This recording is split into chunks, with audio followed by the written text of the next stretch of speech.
So today we will going to see how the select query works here. So here we have a customer table which have approximate 91 records inside the table, and to run a select command we should select some column names from the table name. Here I have given specific conditions such as I wanted only customer ID, customer name and contact name from customer, and if I run the query then I will get the result like this. So this is how you can get an select command. Or else if you want all records, or if you want to get all records, then you should add here, oh sorry, my mistake, on star here.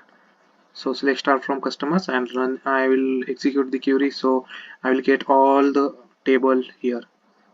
Yeah, I hope you are visible to this. So this is how you can work with select query.